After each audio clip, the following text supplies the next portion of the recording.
ሰላም ጤና ይስጥልን በመላው ዓለም የምትገኙ የተወደዳችሁ የሮሃ ቲቪ ተከታታዮች የጥር 8 2018 ዓ.ም የረፋድ ዜናዎችን ይዘንላችሁ ቀርበናል። አገዛዙ በምስራቅ አማራ ከፍተኛ ኪሳራ ሲያስተናግድ ፋኖ በበኩሉ በርካታ መሳሪያ መረከቡን አስታውቋል። ብልጽግና የሰራዊቱን አስክሬን በድሮን ሲደበድብ ነበርም ተብሏል። ዝርዝር መረጃውን ይዘናል። አገዛዙ ኤርትራ ለፋኖ የላከችውን የጦር መሳሪያ ተተኳዥ ያስኩ ማለቱን ተከትሎ ኤርትራና ህወሓት ምላሽ ሰጥተዋል። ህወሓት የፖለቲካ መስቀልቅሉን እኔ ላይ ማላከክ የለመደ ተግባሩ ነው ብሎ አልሰሙታላችሁ። ለ7 ዓመታት መንገዶች ተዘግተውበት በከበባው ውስጥ የሚኖረው የደራ ህዝብ ማንነታችን አማራ ነው በማለታችን እየተበቀሉን ነው ብለዋል። እየኖሩት ስላለው የሰቀቀን ኑሮ ተናግረዋል። የአሜሪካና የኢራን ውጊያ እንዳይቀሰቀስ ጥረት እየተደረገ ባለበት በኢራን ነጻ ኢንተርኔት ተለቋል ተባለ።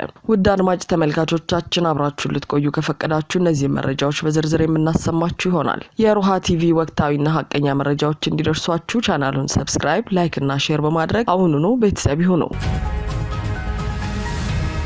በወሎ ቀጠና በተደረገ ውጊያ ፋኖ በርካታ መሳሪያዎችን ማግኘት መቻሉ ሲገለጽ አገዛዙ የተገደሉ የራሱ ወታደሮችን በድሮን ደበደበ። በምስራቅ አማራ ቀጠና ከወልዲያ ከተማ ዙሪያ አካባቢዎች ጀምሮ እስከ ቃሊምና ቃሊም ዙሪያ አካባቢዎች ድረስ ከ13 ሰዓታት በላይ የጨበጣ ትንቅንቅ ነው። የጨበጣ ትንቅንቅ በተደረገበት ተጋድሎ በመቶዎች የሚቆጠሩ የአገዛዙ ወታደሮች ሙትና ቁስለኛ መደረጋቸውን የተገለጸ ሲሆን በአፋብሃ ሚኒሊክ እዝ ከሀውጃኖ ክፍለ ጦርና ከጀነራል አሳምነው ጽጌ ክፍለ ጦር የተውጣጡ የፋኖ አሃዶች ጥር 5 2018 ዓ.ም ማለዳ ጀምሮ ከወልዲያ ዙሪያ ማለትም ጥቁር ውሃ ምላሽን ይዞ እስከ ቃሊም ድረስ በወሰዱት ውጤታማ ነው በተባለ የመከላከልና የመልሶ ማጥቃት እርምጃ በመቶዎች የሚቆጠሩ የአገዛዙ ወታደሮችን በመደምሰስና በርካታ ክላሽንኮቭ መሳሪያ ከነተተኳሹ በመማረክ ድል መቀዳጀታቸውን መዘገቡ ይታወሳል። በዚህም ያለምንም ማቋረጥ ለተከታታይ 13 ሰዓታት በተደረገው የጨበጣ ውጊያ ከወልዲያ ከተማ ዙሪያ ሚጦና ጃርሳን ጨምሮ ከጥቁር ውሃ ብላሽ ጀምሮ አላገዶ፣ አፍሪኬር፣ ቃሊም መገንጠያ፣ ዘንዶ ጅራት፣ ቃሊም መገንጠያና ቃሊም ድረስ የሸፈነ ተጋድሎ ተደርጓል። አገዛዙ 2 ሰው አልባ አውሮፕላኖችን ጨምሮ በወልዲያ ሼህ መሐመድ ሁሴን አላሙዲን ስታዲየም እና በከተማዋ ኢንዱስትሪ መንደር ተብሎ በሚጠራው አካባቢ ባጠመደው ጀነራል መድፍ እንዲሁም በከተማዋ አዲሱ ማረሚያ ቤት እየተሰራ በሚገኝበት ጉቦ ተብሎ በሚጠራው አካባቢ ባጠመደው ሞርተር ቢኤም እና ዙ 23 ታግዞ ከ2 እዝ የተውጣጡ ከ3 ክፍለ ጦር በላይ ወታደሮችን በሚሊሻና አድማ ብተና መንገድ መሪነት በማሰለፍ ሲዋጋ የዋለ ቢሆንም ነገር ግን ይህ ሁሉ ግትልትል ኃይል የፋኖን ጥቃት መቋቋም አቅቶት ከባድ የሆነ የሰብአዊና ቁሳዊ ኪሳራን በመከናነብ ሽንፈት አስተናግዷል። በሚኒሊክ እዝ ስር ከሀውጃኖ ክፍለ ጦርና ከጀነራል አሳምነው ጽጌ ክፍለ ጦር የተውጣጡ የፋኖ አሃዶች በወሰዱት ስኬታማ በሆነ የመከላከልና የመልሶ ማጥቃት እርምጃ በመቶዎች የሚቆጠሩ የአገዛዙ ወታደሮችን መደምሰስ ችለዋል። የጠላት ኃይል በሚደመሰሱበት ወታደሮች ልክ ተጨማሪ ኃይል እያስገባ የዋለ ሲሆን ምሽት ላይ ግን የሚጨምረውን ኃይል በማቆም 2 ሰው አልባ አውሮፕላኖች በማሰማራት ተከታታይ የዘፈቀደ ድብደባዎችን ፈጽመዋል። በዚህም በሰዓታት ልዩነት ከ12 ጊዜ በላይ የድሮን ጥቃት የተፈጸመ ሲሆን አገዛዙ የሱን ስልጣን ለማራዘም ሲሉ ሲዋጉ በፋኖ የተገደሉ የመከላከያ ሰራዊት አባላትን አስክሬን ደብድበዋል። ይህም የፋኖ አባላቱ በውጊያው ከተገደሉ የመከላከያ ሰራዊት አባላት ላይ ክላሽና ሌሎች ወታደራዊ ንብረቶችን እንዳይሰበስቡበት በማሰብ የፈጸመው ዘግናኝ ድርጊት ነው ሲሉ ወታደራዊ ምንጮች ገልጸዋል። በድሮን ጥቃቱ በፋኖ በኩል የደረሰ ጉዳት ባይኖርም ነገር ግን በቤታቸው ውስጥ የነበሩ ንጹሃኖች ጥቃቱ እንደደረሰባቸው ተገልጿል። በጥቃቱ ከተገደሉ ንጹሃኖች መካከል አንድ የቤተክርስቲያን ጠባቂ አባትን ጨምሮ ሌሎች በቤታቸው ውስጥ የነበሩ ሴትና ህጻናት እንደሚገኙበት ታውቋል። በተጨማሪም ከወልዲያ ከተማ በሚወነጨፍ መድፍ ህይወታቸው ያለፈና የቆሰሉ ንጹሃኖች መኖራቸው የተነገረ ሲሆን የመድፍ ጥቃቱ የቤት እንስሳቶችና ተሰባስቦ የተከመረ የማሽላና የጤፍ ነዶ ማውደሙን መረብ ሚዲያ ዘግቧል። በዚሁ ቀጠና ተጠናክሮ በቀጠለው ተጋድሎ በርካታ የጠላት ኃይልን በመደምሰስ 1 ብሬንና 6 ክላሽንኮቭ በመማረክ ተከዜ ክፍለ ጦር ታላቅ ድል መጎናጸፉ ተነግሯል። የአማራ ፋኖ ብሔራዊ ኃይል ምስራቅ አማራ ቀጠና ሚኒሊክ እዝ የላስታ ጀነራል አሳምነው ጽጌ ኮር ክንፍ የሆነው ተከዜ ክፍለ ጦር ላስታ ወረዳ ኩል መስክ ባደረጉት ከባድ ትንቅንቅ የብልጽግና ዙፋን አስጠባቂ የብርሃኑ ጁላን ሰራዊት አይቀጡ ቅጣት በመቅጣት ተከዜዎቹ ታላቅ ጀብዱ ፈጽመዋል ብሏል። ሚኒሊክ እዝ የብልጽግና ሰራዊት ከሙጃ እስከ ኩል መስክ ያካለለ በመድፍ የታገዘ ውጊያ ያደረገ ቢሆንም የአካባቢያቸውን መልክዓ ምድር ጠንቅቀው የሚያውቁት ተከዜዎቹ እንደፈለጉ ወጥተው ወርደው የአገዛዙ ሰራዊት በሚፈልጉት አግባብ ቃኝተው አንገት በማስደፋት ታላቅ ጀብዱ ፈጽመዋል ነው የተባለው። በዚያው ወደ ውጊያ 15 የጠላት ኃይል ሲደመሰስ ከ10 በላይ ቆስለኛ እንደሆነ ታውቋል። በተያያዘም 1 ብሬን፣ 6 ክላሽንኮቭ፣ 500 የብሬን ተተኳሽና 650 የክላሽ ተተኳሽ ተማርኳል ሲል እዙ ገልጿል። ይህ በእንዲህ እንዳለ የአፋብኃ ምዕራብ አማራ ቀጠና ቴዎድሮስ እዝ 109ኛ ኮር 99ኛ ክፍለ ጦር ዛሬም እንደ ትናንቱ ከእናታቸው ጉያ እየተነጠቁ የሚገኙ ታዳጊው ወጣቶችን ከብር ሸለቆ በክብር እየተቀበለ እንደሚገኝ አስታውቋል። ዛሬም ከብር ሸለቆ ማሰልጠኛ የመጡ ቴዲ ወርቄ፣ ያሲን ቢልሳ፣ አብዲ ሙዛምቢልና ጥላሁን ታከለ የተባሉ ወጣቶችን ከብር ሸለቆ ማሰልጠኛ ተቋም ተረክበናል ብሏል። 99ኛ ክፍለ ጦር የኢትዮጵያ እናቶች የወለዳችሁትን ልጅ እየነጠቀ የእሳት አሩን ላይ የሚጥድ አብይ መራሽ ቡድን ከትምህርት ገበታቸው ህጻናትን በማፈን ለጦርነት እየማገዳቸው ይገኛል ያለ ሲሆን ህጻናትን በሰላም ወደ እናትና አባታቸው በመላክ ከቤተሰቦቻቸው ጋር ለማገናኘት ትልቅ ስራ እየተሰራ ነው ሲል የቴዎድሮስ እዝ ህዝብ ግንኙነት መምሪያ አስታውቋል።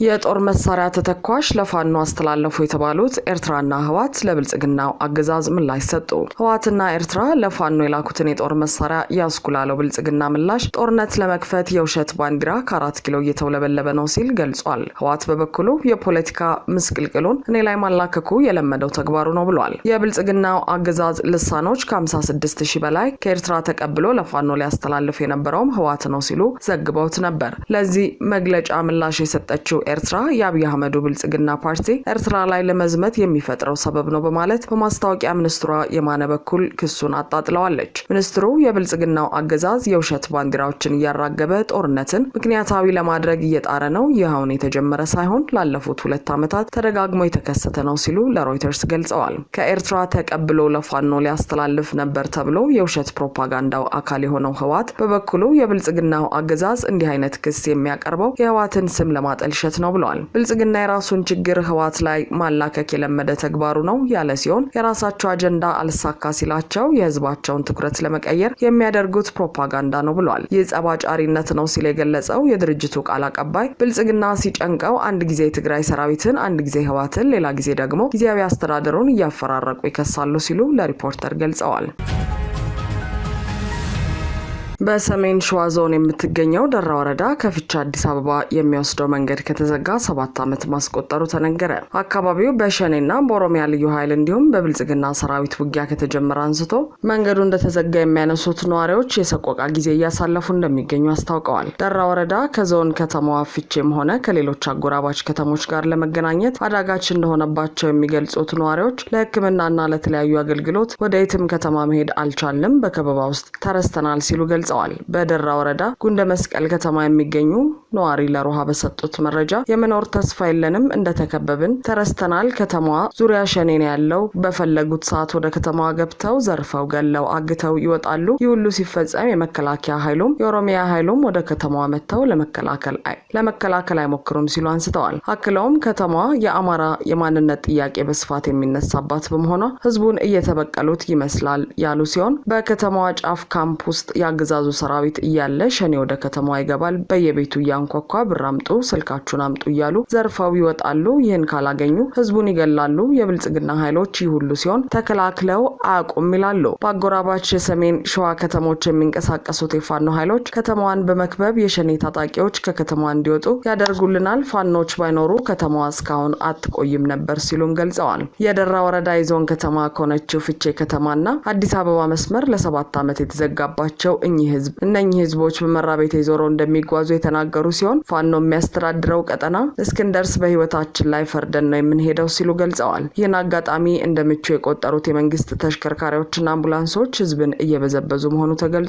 ዜጎችን ከጥቃት መታደግ የነበረባቸው የብልጽግናው አካላት የጸጥታ ችግሩን እንደ መልካም አጋጣሚ በመጠቀም የትራንስፖርት ታሪፉን ከ350 ብር ወደ 2000 ብር በማሰቀል ህገወጥ ንግድ ላይ ተሰማርተዋል ተብሏል። የአካባቢው ተጓዦች እንዳጋለጡት በተለይ በደራ ወረዳ ወረዳ የሚገኙ የአገዛዙ አምቡላንሶች የሕክምና ሙያ ስነ ምግባርንና ሰብአዊነትን ወደ ጎን በመተው አምቡላንሶቹ ምጥ የያዛቸው ወላዶችን ወደ ፍቼ ሆስፒታል በሚወስዱበት ወቅት በደላሎች አማካኝነት ሌሎች ተጓዦችን እያሳፈሩ ለአንድ ሰው 2000 ብር በማስከፈል ይዘው እንደሚሄዱ ተነግሯል። ይህ ድርጊት ለህይወት አድን ስራ የተመደበ ንብረት ለግል ጥቅም መዋል ብቻ ሳይሆን በሞትና በህይወት መካከል ያሉ ታካሚዎችን ህይወት አደጋ ላይ የሚጥል የሞራል ዝቅጠት መሆኑን ታዛቢዎች ይናገራሉ። ምንጮች እንዳረጋገጡት ከፍቼ ወደ ደራ የሚወስደው መንገድ በመንግስት ትዕዛዝ ከተዘጋ 7 ዓመታት ተቆጥረዋል። አንድን ወረዳ ከዞን መቀመጫው ጋር የሚያገናኝ ዋና መንገድ ለዚህን ያህል ጊዜ ዘግቶ ማስቀመጥ አገዛዙ በአካባቢው ላይ ያለውን የጸጥታ ቁጥጥር ሙሉ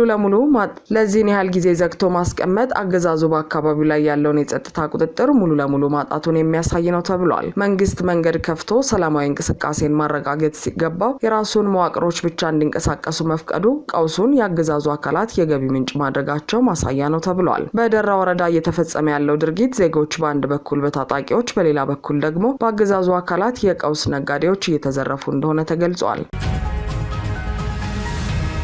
በአሜሪካና በኢራን መካከል ውጊያ እንዳይነሳ ጥረት እየተደረገ ባለበት ሰዓት ኤለን መስክ በኢራን ነፃ ኢንተርኔት መልቀቁ አዲስ ውጥረት አስነሳ። ሳውዲ አረቢያን ጨምሮ ቁልፍ የአሜሪካ አጋር የሆኑ የመካከለኛው ምስራቅ ሀገራት በአሜሪካና በኢራን መካከል ሊፈጠር የሚችለውን ወታደራዊ ግጭት ለማስቀረት የ72 ሰዓታት ከፍተኛና የተጠናከረ ዲፕሎማሲያዊ ጥረት እያደረጉ መሆኑን አንድ የባህረ ሰላጤው ባለስልጣን ለሲቢኤስ ኒውስ አስታውቀዋል። ሳውዲ አረቢያ፣ ኳታር፣ ግብጽና ኦማን እየመሩት ባለው በዚህ ዲፕሎማሲ ዘመቻ ዋናው ትኩረት የህዝብ ለህዝብ የቃላት ጦርነትን ማለዘብና ቀጠናውን ወደ ማያባራ ቀውስ ሊከት የሚችል ወታደራዊ እርምጃን ማስቀረት ነው የተባለ ሲሆን እነዚህ 4 የአረብ ሀገራትም ለሁለቱም ወገኖች ጠንከር ያለ መልእክት አስተላልፈዋል። ለአሜሪካ ቀጠናው ያለበትን የደህንነትና የኢኮኖሚ ተጋላጭነት በመጥቀስ አሜሪካ በኢራን ላይ የአየር ጥቃት እንዳትሰነዝር ጠይቀዋል። ጥቃት ከተሰነዘረ አሜሪካም ጭምር የዚህ ቀውስ ሰለባ ልትሆን እንደምትችል አሳስበዋል። ለኢራን ቴህራን በአሜሪካ ላይ ላጸፋ በሚል በባህረ ሰላጤው ሀገራት በሚገኙ የአሜሪካ ተቋማት ላይ ጥቃት እንዳትሰነዝር አስጠንቅቀዋል። ይህ ከተፈጠረ ኢራን ከቀጠናው ሀገራት ጋር ያላት ግንኙነት ከፍተኛ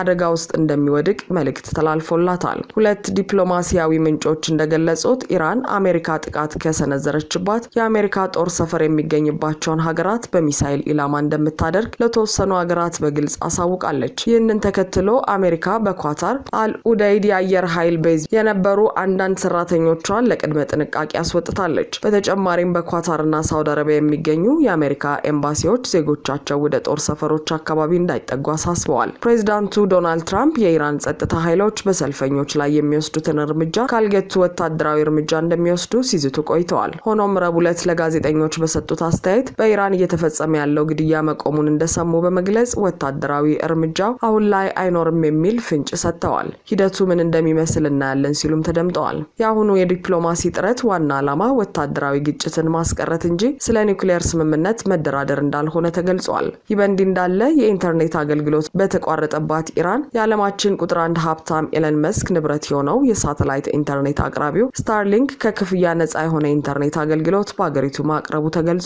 የኢራን መንግስት በአገሪቱ ውስጥ ያለውን ኢንተርኔት አቅርቦት በማቋረጡ ምክንያት በሳተላይት የሚሰራው ለስታርሊንክ ወርሃዊ ክፍያ እየፈጸሙ ይጠቀሙ የነበሩ ኢራናውያን አገልግሎቱን በነፃ እንዲያገኙ ፈቅዷል። ምንም እንኳን ስታርሊንክ በኢራን ውስጥ ህገወጥ ቢሆንም በ10 ሺዎች የሚቆጠሩ ኢራናውያን በድብቅ አገልግሎቱን ይጠቀማሉ። የኢራን መንግስት ከሚሰጠው ኢንተርኔት አገልግሎት ውጪ ቁጥጥር የሚያደርግበትን ስታርሊንክን ሲጠቀሙ የሚገኙ ሰዎች እስከ 2 ዓመት የሚደርስ የእስር ቅጣት ይጠብቃቸዋል። 3 ሳምንት የሞላውን ተቃውሞ ተከትሎ ባለፈው ሳምንት ሐሙስ በመላው ኢራን ኢንተርኔት የተዘጋ ሲሆን ባለስልጣናትም ዜጎች ኢንተርኔት እንዳይጠቀሙ ለማገድ የስታርሊንክ ማገናኛ የሳተላይት ሳይኖችን እያሰሱ ነው። ኢራን ውስጥ ኢንተርኔት በመቋረጡ ምክንያት በሚሊዮኖች የሚቆጠሩ ሰዎች ግንኙነት ከመስተጓጎሉም በላይ መንግስት በተቃዋሚዎች ላይ እየወሰደ ያለው የሰዎችን ህይወት የቀጠፈ እርምጃ በቀሪው ዓለም እንዳይታወቅ አድርጓል። አድማጭ ተመልካቾቻችን የሰዓቱ የሮሃ ቲቪ ዜናዎች የተከታተላችኋቸውን ይመስሉ ነበር። አብራችሁን ስለነበራችሁ ከልብ እናመሰግናለን። ሰላም።